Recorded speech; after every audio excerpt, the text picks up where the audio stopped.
Okay, now for the motor installation. So we got the motor attached, and we're going to take the zip ties. You need 2 zip ties. Doesn't have to be special zip ties, just regular ones.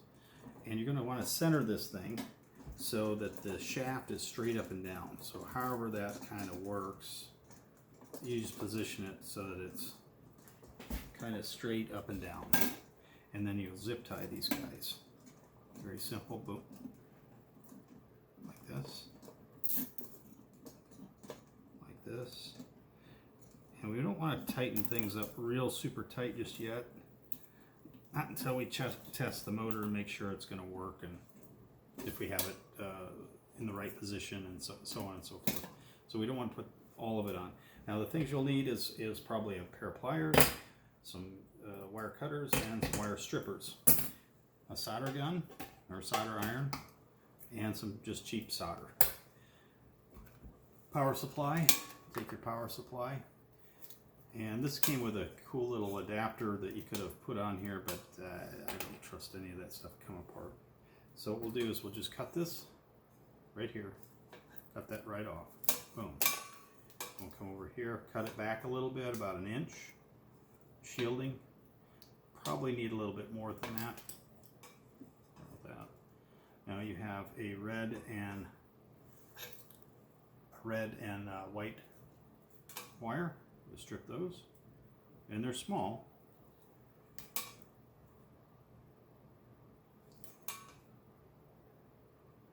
Which makes it ideal to go in these teeny tiny holes that are in the motor here.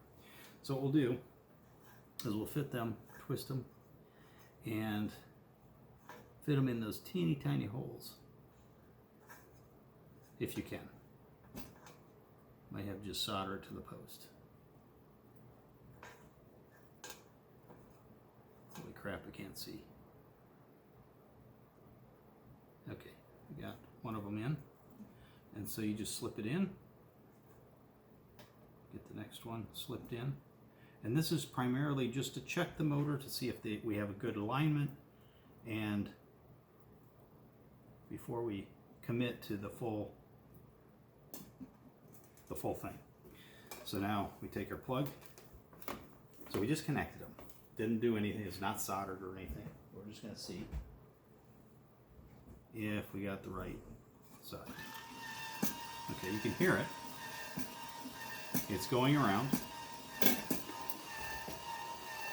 And it's a little jinky, which is okay. We can understand that. What we'll do is we'll put another one.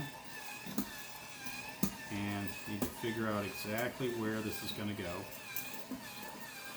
Might have to move it a little. You see it's not so noisy. And then at this point I'll go ahead and put the other strap on, then solder it, and we're done. Easy peasy. And then of course you want to have some good electrical tape. Good, I mean any electrical tape will work. And you want to really put a lot of electrical tape over this, because you want to protect it from not only the fumes and such, but protect it from the heat getting on these sources here. So let's go ahead and solder these puppies in.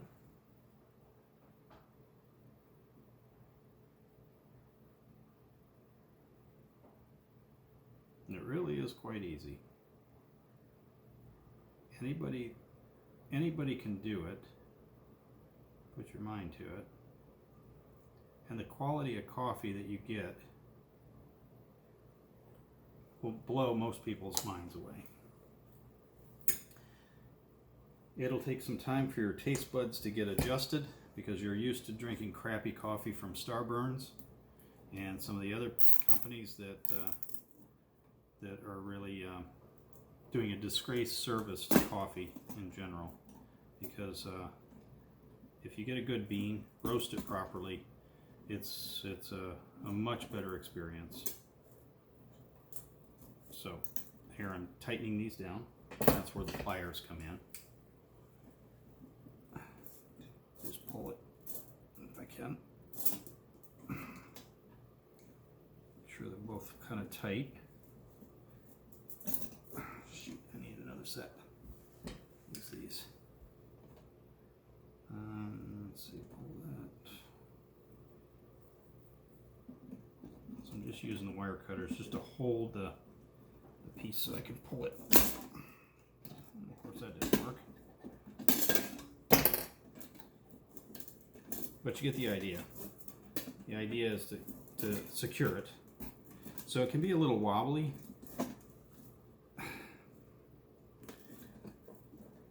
Okay, it can be a little wobbly.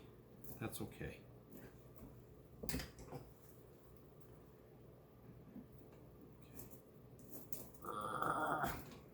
I think that's good. Let's see if this works.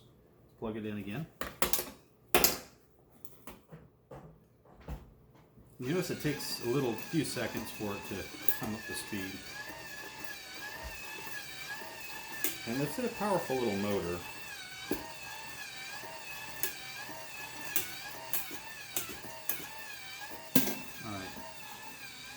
Alright, I think we got that. Now we can bend this little metal down and kind of make it a little tighter. Snip off these leads and put tape all over it, and then we're good to go.